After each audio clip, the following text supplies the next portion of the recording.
আপনারা দেখছেন TVN 24 news network. সবশেষ আপডেটে স্বাগত জানাচ্ছি আমি রেশমা আহমেদ।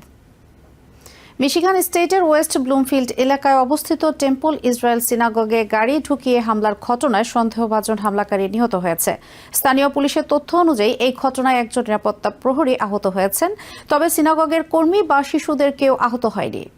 ওকল্যান্ড কাউন্টির শেরিফ মাইকেল বুশার্ড জানান, হামলাকারী একটি গাড়ি নিয়ে সিনাগগের মূল দরজা ভেঙে ভেতরে ঢুকে পড়ে এবং ভবনের একটি করিডোর ধরে গাড়িটি চালিয়ে নিয়ে যায়।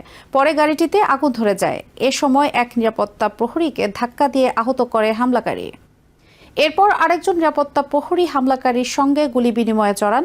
পরে সন্দেহভাজন হামলাকারী নিহত হয়, তবে সে কিভাবে নিহত হয়েছে, নিরাপত্তা বাহিনীর গুলিতে নাকি অন্য কোনো কারণে, তা এখনও আনুষ্ঠানিকভাবে নিশ্চিত করা হয়নি। সিনাগগটির সঙ্গে একটি প্রি স্কুল বা শিশু শিক্ষা কেন্দ্র রয়েছে। ঘটনার সময় সেখানে অনেক শিশু ছিল। পুলিশ জানায়, পরিস্থিতি তৈরি হওয়ার সঙ্গে সঙ্গে শিশুদের দ্রুত সরিয়ে নিরাপদ স্থানে নিয়ে যাওয়া হয়।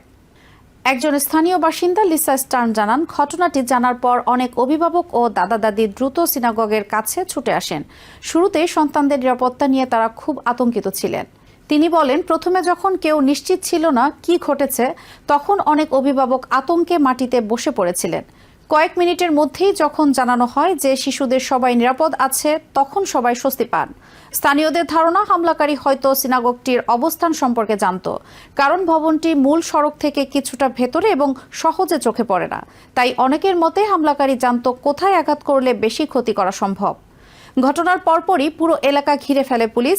সড়কে বিপুল সংখ্যক পুলিশ, ফায়ার সার্ভিস এবং জরুরি সেবা যান মোতায়েন করা হয়। আকাশ থেকে ধারণ করা ভিডিওতে দেখা যায় সিনাগগ ভবন থেকে ধোঁয়া উঠছে। ঘটনাস্থলে ট্যাকটিক্যাল গিয়ার পরা এবং রাইফেলধারী পুলিশ সদস্যদেরও মোতায়েন করা হয়। পুলিশ ভবনের ভেতর তল্লাশি চালিয়ে নিশ্চিত হওয়ার চেষ্টা করছে যে সেখানে কোনো বিস্ফোরক রয়েছে কিনা। এ সময় স্থানীয় বাসিন্দাদের শেল্টার ইন প্লেস নির্দেশ দেওয়া হয়, অর্থাৎ তারা যেন ঘরের ভেতরেই অবস্থান করেন। শেরিফ বুশার্ড পরে জানান, বর্তমানে কমিউনিটির জন্য কোনো সক্রিয় হুমকি নেই, তবে নিরাপত্তার স্বার্থে পুরো এলাকা সতর্কতার সঙ্গে পরীক্ষা করা হচ্ছে। Federal bureau of investigation FBI ঘটনাস্থলে পৌঁছে স্থানীয় পুলিশের সঙ্গে তদন্তে সহায়তা করছে। কর্তৃপক্ষ জানায়, ঘটনাটি একটি গাড়ি দিয়ে হামলা এবং সক্রিয় শুটার পরিস্থিতি হিসেবে তদন্ত করা হচ্ছে। এই ঘটনার পর মিশিগান সহ আমেরিকার বিভিন্ন শহরে ইহুদি উপাসনালয়, স্কুল এবং সাংস্কৃতিক প্রতিষ্ঠানের নিরাপত্তা জোরদার করা হয়েছে। নিউ ইয়র্ক সিটির মেয়র জোরান মামদানি ঘটনাটিকে ভয়াবহ এবং ইহুদি বিদ্বেষী সহিংসতা হিসেবে বর্ণনা করেছেন। তিনি জানান, নিউ ইয়র্ক সিটিতে ইহুদি ধর্মীয় ও সাংস্কৃতিক প্রতিষ্ঠানের সামনে অতিরিক্ত পুলিশ টহল মোতায়েন করা হয়েছে। লস অ্যাঞ্জেলেস এবং ওয়াশিংটন ডিসির পুলিশও একই ধরনের সতর্কতা নিয়েছে। এদিকে প্রেসিডেন্ট ডোনাল্ড ট্রাম্পও এ ঘটনায় প্রতিক্রিয়া জানিয়েছেন। ওয়াশিংটন ডিসিতে হোয়াইট হাউসের ইস্ট রুমে একটি অনুষ্ঠানে বক্তব্য দেওয়ার সময় তিনি বলেন, মিশিগানের ইহুদি সম্প্রদায়ের প্রতি হোয়াইট হাউস ভালোবাসা ও সমর্থন পাঠাচ্ছে। ট্রাম্প বলেন, আজ সকালে ইহুদি সিনাগগে হামলার ঘটনার পর মিশিগানের ইহুদি কমিউনিটি এবং ডেট্রয়েট এলাকার সব মানুষের প্রতি ভালোবাসা জানাতে চায়।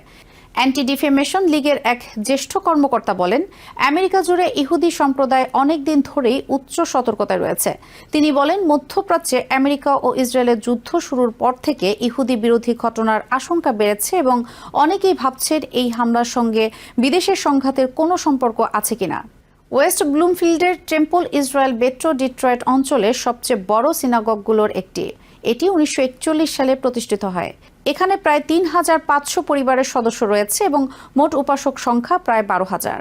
পুলিশ এখন হামলাকারীর পরিচয়, উদ্দেশ্য এবং হামলার পেছনের সম্ভাব্য কারণ খুঁজে বের করার চেষ্টা করছে। তদন্ত এখনো চলমান। নিউ ইয়র্ক থেকে সম্প্রচারিত টিভিএন 24 টেলিভিশন বিশ্বজুড়ে বাঙালির কণ্ঠস্বর।